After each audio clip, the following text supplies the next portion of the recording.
কৌস্তব চট্টোপাধ্যায়ের 10,000-এর মব স্বাধীনতা দিবসের আগের দিন রাজধানীতে একটা হাসপাতাল ভাঙতে এলে কী করতে হয়? আমি তো এতদিন ভাবতাম তৃণমূল, এখন তো মাঝে মধ্যে মনে হয় বিনীত গোয়েল কি মনে করেন, পশ্চিমবাংলার মানুষের মাথায় কি বিশ্ব বাংলার ব লেখা আছে? মানে আমার তো তাই মনে হয়, বিনীত গোয়েল মনে করেন যে বিশ্ব বাংলার বটা বোধহয় বাংলার মানুষের মাথায় লেখা আছে। এই যে বলছিল না, সৌমদা বলছিল কারেক্টলি। তো আমি অনির্বাণ প্রি ভাঙচুর নিয়ে অনেক আলোচনা হয়েছে, আমি আসবো সে কথা। আমি পোস্ট ভাঙচুর বলতে চাইছি তোমাকে। দুটো অল্প বয়সী ছেলে, একটা বেহালার আর একটা ছেলে হচ্ছে বিরাটির, দুটো অল্প বয়সী ছেলেকে গ্রেপ্তার করেছিল সেদিন পুলিশ।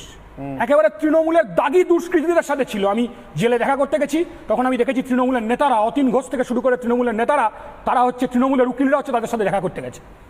তাদের কি অপরাধ ছিল? তারা বাইরে মীনাক্ষীদের অবস্থানে বাইরে তারা উপস্থিত ছিল, তাদেরকে জোর করে ধরা হয়েছিল।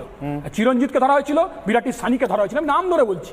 আর তার সাথে যারা ছিল, আমি তাদের নামটা বলতে চাইছি না, তাদেরকে আমি হিরো বানাতে চাই না। তারা তৃণমূল কংগ্রেসের দাগি দুষ্কৃতী।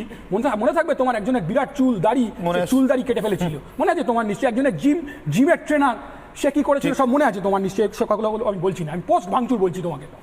পোস্ট ভাঙচুর যখন আমাদের এই ডিআইএফআই ছেলেগুলোর যখন আমরা কোর্টে যাচ্ছি, একটা এক বয়স্ক ভদ্রলোক সে বলছে আমার ছেলেকে ধরে নিয়েছে। আমি আপনার ছেলের বয়স কত? বলে 30 বছর। তাহলে আপনার ছেলে কি তৃণমূলের ওই দুষ্কৃতী দলে ছিল? বলছে না দাদা, বিশ্বাস করুন আমার বৌদি মারা গেছে। বলছে মানে? আমি বললাম মানে? বলছে বৌদি মারা গেছে, তার ডেড বডিটা আনতে ভেতরে গিয়েছিল, পরে ওই পুলিশ এর থেকে ভেতরে কারা গেছে দেখে পুলিশের এর থেকে নিয়ে মোবাইল টাওয়ার লোকেশন থেকে নিয়ে তার কাকিমার বৌদির মানে ছেলেটার কাকিমার ডেড বডি আনতে গেছিল, তাকে পুড়ে দিয়েছে। আমার মনে আছে সেকেন্ড দিন যখন কেসটা ওঠে, তখন আমাদের বামপন্থী লয়াররা তারা বলেন যে ঠিক আছে, একে কেন ধরেছেন? জাজ সব শুনে বলেন ভর্ৎসনা করেন পুলিশকে। আমার মনে আছে শিয়ালদা কোর্টে ভর্ৎসনা করা হয় পুলিশকে, তারপর সেই ছেলেটাকে ছেড়ে দেওয়া হয়। একটা ছেলে সে 12টার সময় তার কাকিমার ডেড বডি আনতে গেছিল, তাকে ঢুকিয়ে দিয়েছে।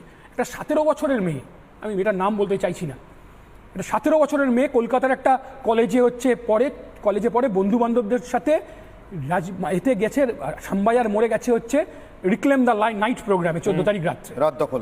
তারা বুঝতে পারছে না কি হচ্ছে, কাঁদানে গ্যাস হচ্ছে, তারা একটু উকি ঝুঁকি মেরে দেখতে গেছে। তারা কিন্তু ভেতরেও ঢোকেনি। বাইরে থানার যে কেসগুলো, তার মধ্যে তার নাম যুক্ত করে দেওয়া হলো, তাকেও, সেই বাচ্চা মেয়েটাকেও 21 দিন হচ্ছে জেলে কাটাতে হলো। আর আমাদের অভিজ্ঞতা কি? আমরা দেখলাম অতীন ঘোষের নেতৃত্বে, আমি নাম করে বলছি, অতীন ঘোষের নেতৃত্বে ওখানে তৃণমূল কংগ্রেসের আরেক নেতা, তার নেতৃত্বে লোক পাঠানো হলো শুধু তথ্য লোপাটের জন্য নয়, to damage the image of DYFI, to damage the image. আপনি দেখবেন বিজেপির একজন বিধায়িকাও গেছিলেন ডেড বডি আটকাবার সময়, মীনাক্ষী মুখার্জিরাও গিয়েছিল, কলতানরাও গিয়েছিল, ধ্রুবজ্যোতিরাও গিয়েছিল, ডেড বডি আটকাবার চেষ্টা করেছিল তারা। আমাদের তো কথা অন্য ছিল না, আমরা একবারও অনির্বাণের কথা বলছি না যে সব ঘটনার সাথে তৃণমূল যুক্ত, আমরা বলছি না কথা, কিন্তু আমরা দেখতে পাচ্ছি যে উই ওয়ান্ট জাস্টিস এর উইতে তৃণমূল কংগ্রেস নেই। সব তৃণমূল কংগ্রেস উই ওয়ান্ট বলছে না, উই থেকে নিজেকে বার করে নিয়েছে। কিন্তু মণিশঙ্কর এরা বাইরে ছিল, ভাঙচুর করেছে অতীন ঘোষের লোকেরা, মিথ্যে কথা বলছেন। যাদের মিথ্যে মামলায় ফাঁসানো হয় তাদের মালা পরানো হবে, পার্থ চ্যাটার্জিকে মালা পরানো হবে না, পার্থ অর্পিতাকে মালা পরানো হবে না, 3 নম্বরে পার্থ অর্পিতাকে মালা পরানো হবে না। এই যে বলছে